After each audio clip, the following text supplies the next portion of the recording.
question.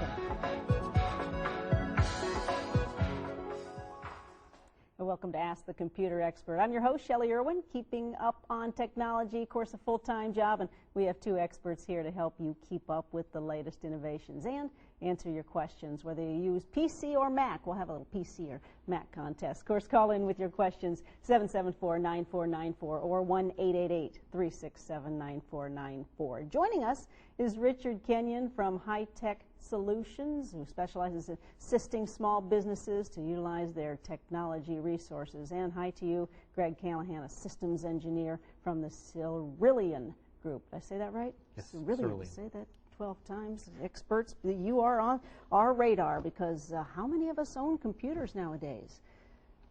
Pretty much everybody, I think. At least one. At least one. Let's get right into Mac versus PC, the basic differences and or similarities. What would that be? Greg? Well, the current Macs are Intel-based. That's the processor that runs the computer, and that's essentially the same processor and architecture that runs the PC platform as well. So the major difference really is the software and how that integrates with the hardware. How interchangeable is software? Do I have to be pretty specific Apple versus PC? Yes. At this point, yes. We can run an application like Adobe Illustrator on a Mac, and we can also run it on a PC, but you can't install something on the Mac onto the PC. You have to purchase a separate CD specifically for Windows or now Vista versus the Mac. Okay. Loaded question. I want to buy a new computer. What do I buy? Again, depends on what you're going to do with it. If you want portability, then look at a laptop. If you're just looking for something at home, maybe with a very large screen, then probably a desktop would be a better fit with more multimedia. And then comparing against the Mac versus the Windows, a good example would be what is your kids using, if you have kids, what are your kids using in school? Because that's going to be, if they still have the 6-7 years of school left over, you might want to get involved in their system, whether it's Mac platform or Windows platform. Mm-hmm. All right, let's say we've been using the 1990 computer. What about upgrading versus just buying a brand new baby? Buy it new. Buy new. Why? The cost of upgrading to add memory, to add hard drives, the cost factor now and then the labor involved of actually going through that heartache, you're better off buying brand new equipment that already has that latest and greatest in there. When somebody calls you and tells you that that their computer doesn't work, what most likely is the problem? What are you seeing?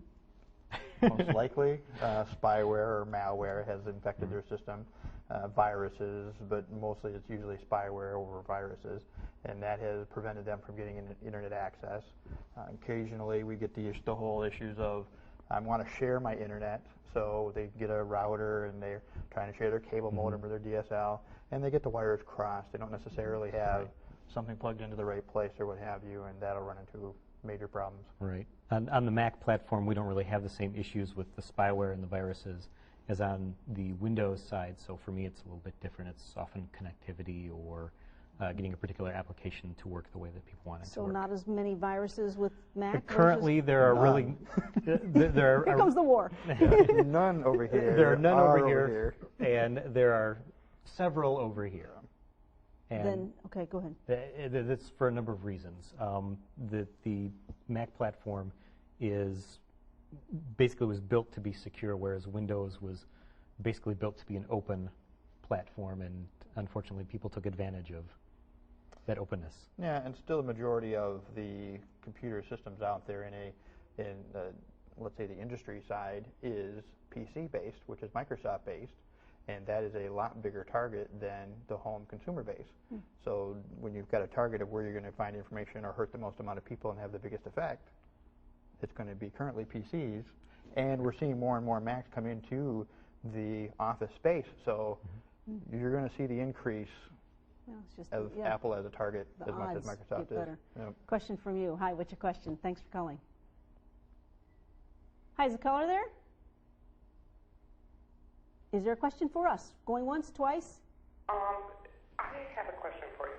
And the question is, I have an Apple computer, and my Apple computer has software that can take on Windows and, read Windows programs and take disks from other Windows and, be able to open them and things.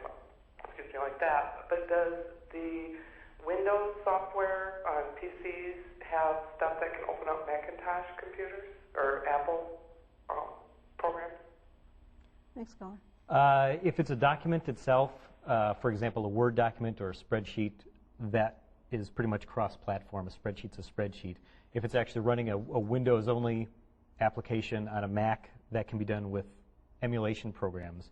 I don't think there's really a... No, we cannot run a Macintosh PC environment on a Windows PC today.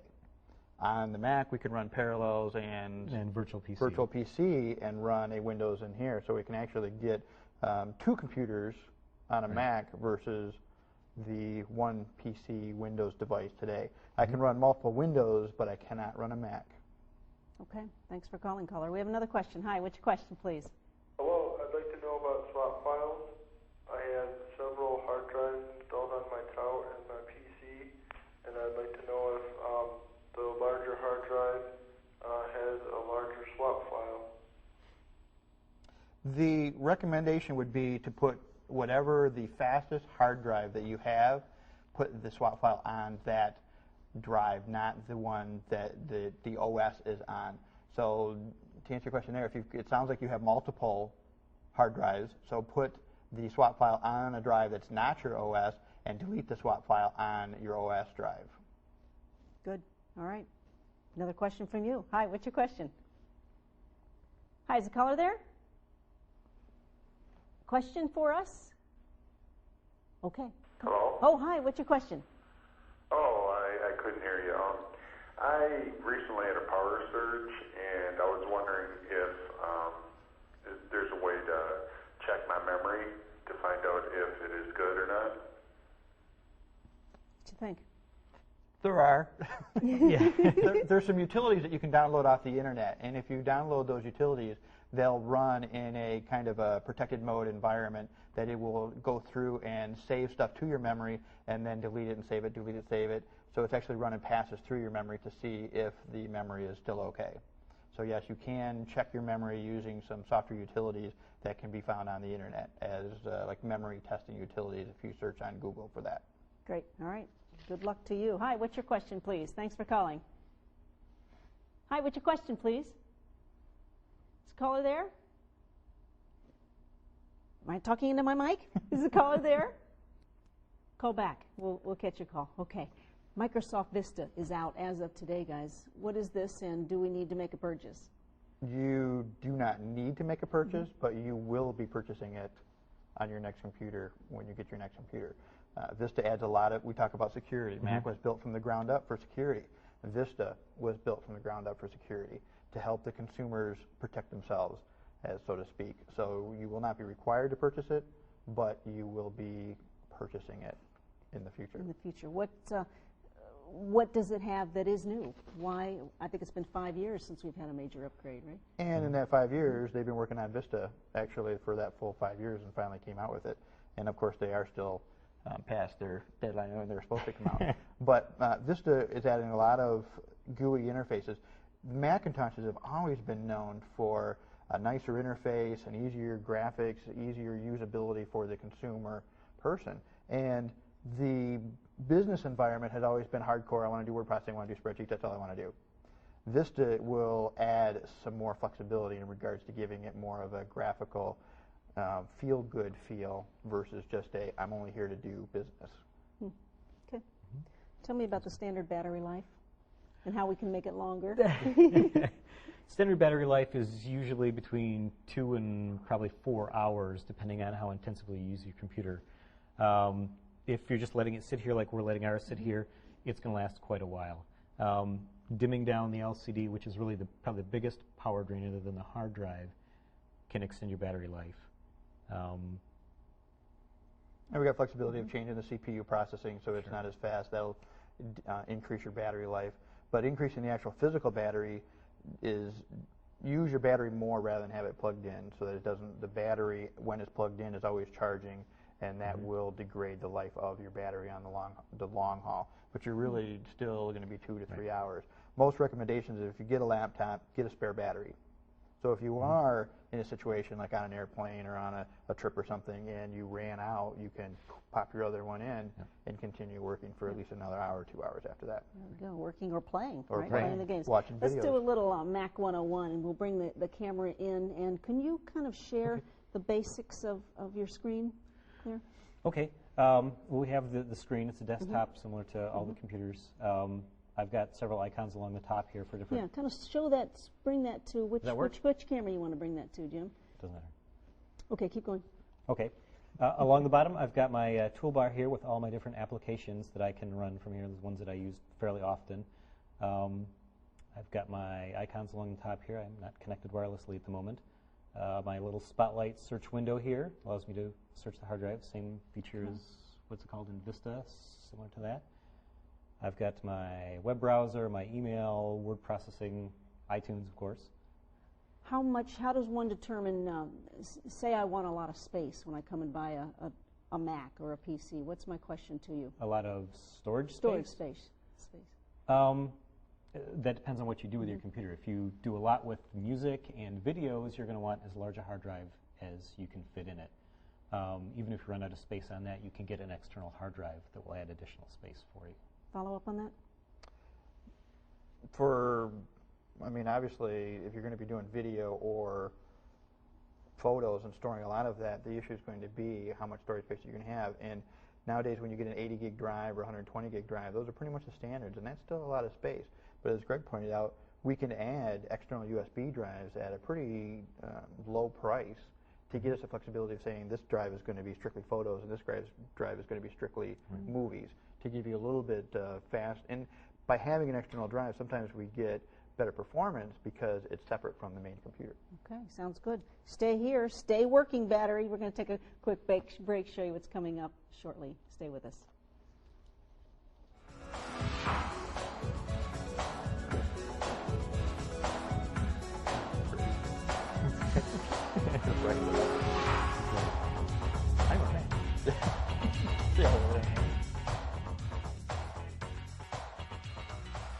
Of course, next week we're going to take a little break, and we'll be back, though. You just saw what was coming up in December. We certainly appreciate you calling in. That's what it's all about. It's called Ask the Computer Experts. The computers are on, and we're certainly taking your calls.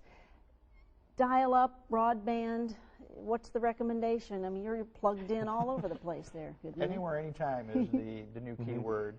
We can do our cable modems. We can do DSL. We can do dial-up. Dial-up's going to be your slowest.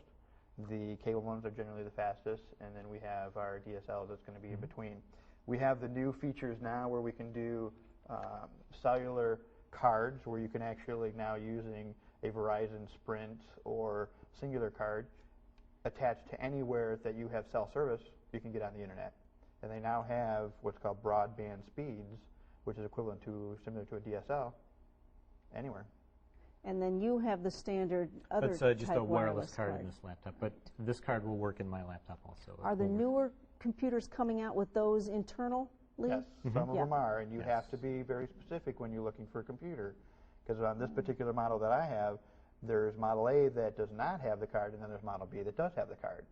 I wanted the higher performance, so I went for Model A, and I have the separate card. Okay, well, you're the expert. We've got to follow your lead. Tell us what's in your ear. Show us what's in your ear. This is a Bluetooth headset that talks to my cell phone, so I can do hands-free on my phone. It's probably the most recommended. We won't get in that. I won't go that route. But no, hands-free, definitely recommended. Absolutely. Bluetooth with the system, it should be a requirement on any phone purchase, is to automatically purchase a Bluetooth headset. This Bluetooth headset will also connect to my computer if I wanted to use it for my computer for doing instant messaging for voice or video between one computer and another computer anywhere. Do you foresee the whole telephone video concept where we pick up the phone and we call and we're seeing our callee on the other side via the internet? It's already existing on computers today. You can download applications, free applications even, that will allow you to telephone anywhere in the world, essentially for free, to another computer with video or just with voice. Right before I was came here today, I was talking to a colleague in Kalamazoo, and we were doing, I had my webcam attached to the top of my monitor, and we were, as we'd say, teleconferencing between Kalamazoo and Grand Rapids, voice and video. Extended warranties, yay or nay? Laptop, yay. Yes. Desktops, nay. Okay, because we have more apt to damage our laptops? It's being moved around a lot, and it is more apt to... When you throw it in your bag, you're risking the screen damage. As you're twisting them around and opening them up, the hinges, they have a lot more wear going on in the PC. Okay. What is spam and how do I avoid it? You can answer that one. Is essentially unwanted emails, and I'm sure you get them. I know that we get many, many per day. As for a way to eliminate them, I don't know if such an animal exists. If it did, I think the inventor would be quite wealthy. But there are ways to minimize. There are ways to minimize the pop-up ads, or at least to prevent those from coming up, right? Is that kind of the process? Well, we're talking more spyware, malware. Okay. If you're surfing the internet and you go to a website and some pop-up ad pops up, we can prevent that from coming up. And so that's a pop-up blocker, or it's built into Internet Explorer. But spam itself is coming via your email, and as soon as somebody has your email address, there's no way to get rid of it. And people are selling email lists, millions of emails at a time, and when they, it only takes 10 minutes to send out a 10 million email spam, and there's not much you can do about it today. What I hear, 600 million of us do use computers? Back to our first And question. everybody who uses computers is using it for email. Primarily, your use is email and your internet access. We have a question from you. Hi, what's your question, please? Thanks for calling. Hi, I was wondering, I need high-speed internet, and I've tried, I live in a rural area, so I cannot get DSL, I cannot get cable modem, and I'm just wondering, is there anything out there? I've tried one accelerator, but the site that I need it for is for homeschooling, and it's a secure site, and so the accelerator did not work with that. I'm just wondering if there's anything out there that you know of that I can get faster internet speeds without the cable and all that stuff. Thank you. You're welcome. This happens to be a Verizon card, but Sprint, Cellular, what have you. These cards now are giving you high-speed broadband access from anywhere, anytime.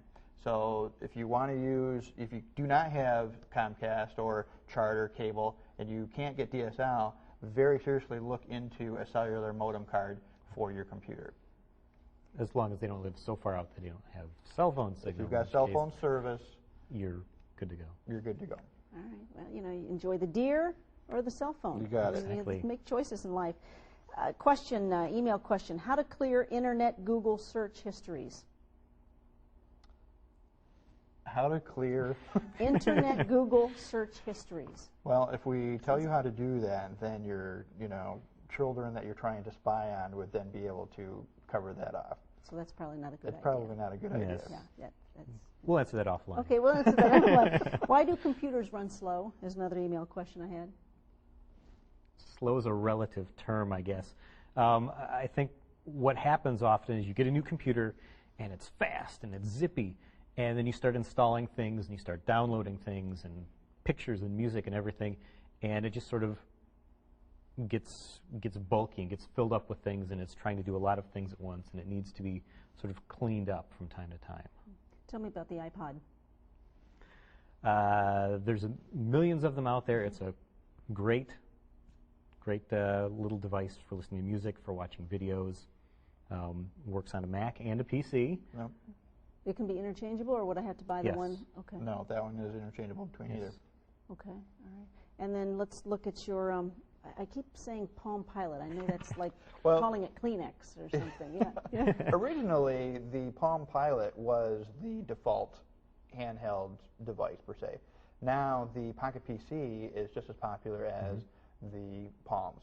And we've taken it to the next step now where we're actually combining our cellular service with our Pocket PC to be able to check your email, check your calendar, check your contacts on a anytime, anywhere status. So it's a big, nice change, a leap forward in regards to having a portable device. So now we can, in a lot of cases, replace our big, bulky laptops with a Pocket PC or even a Palm. Even a Palm. The importance of backing up your data.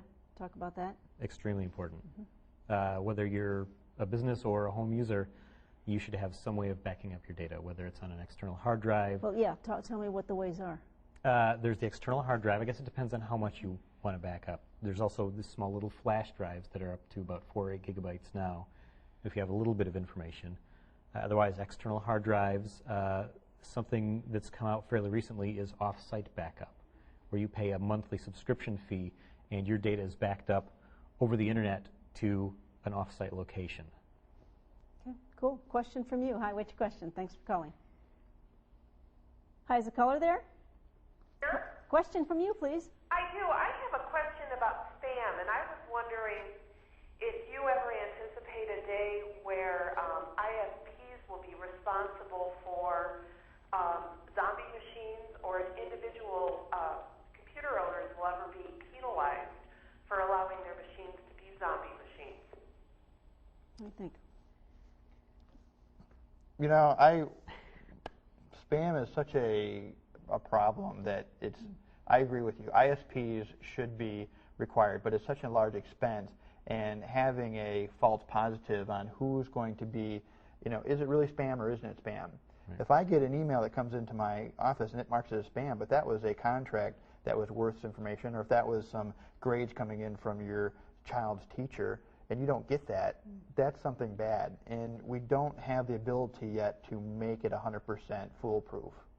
So I would like to see that as ISP take over, but it's just not. It's not going to happen. Right. Maintenance on a computer. What would that be?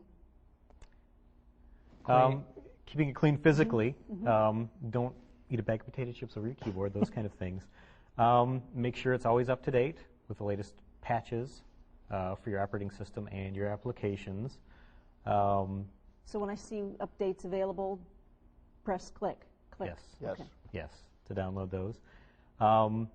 And to just sort of keep things organized. Make sure that you've got all your documents in one place. It makes it also easier to back up. Do people leave computers on all the time? I do. I do. That's not an issue? Not an issue. Okay. Personal choice. Usually you put the computer to sleep at night, so you don't just necessarily leave it running. But it's... Treat it like a pet rock. True, yeah. Question from you. Hi, what's your question, please? Yeah, what's the difference between FireWire and USB, and what's better?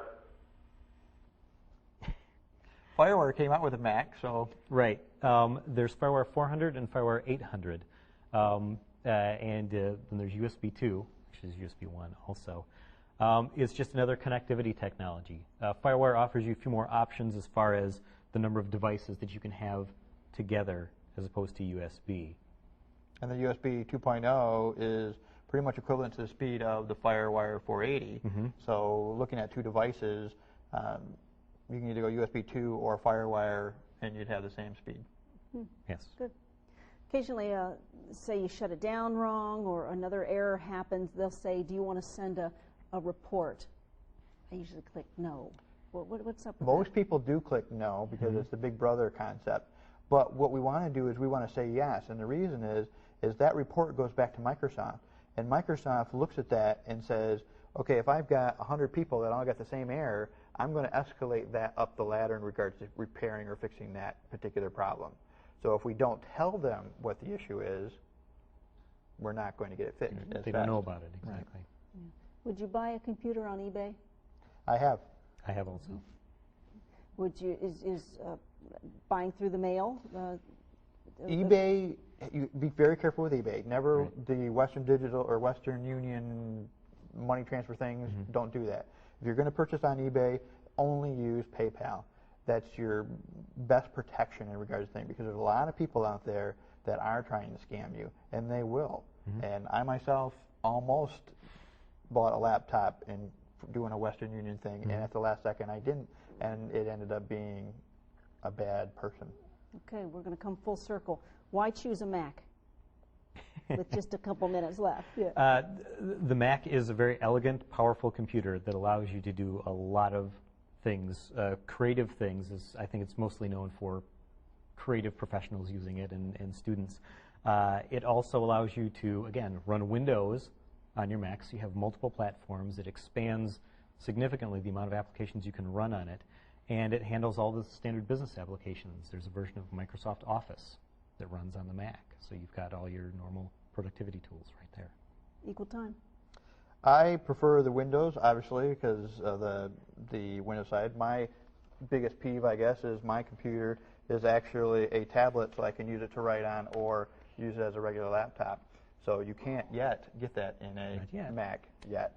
But as Greg said, the software is available on both devices. So it's really going to be personal preference. It's really going to be, and what is your office using, or how are you going to use that particular hardware device? Right, and before you make a purchase, look around at both platforms to really make an informed decision. And you're never too experienced to learn. Thanks to you for your calls. Appreciate it. Take care.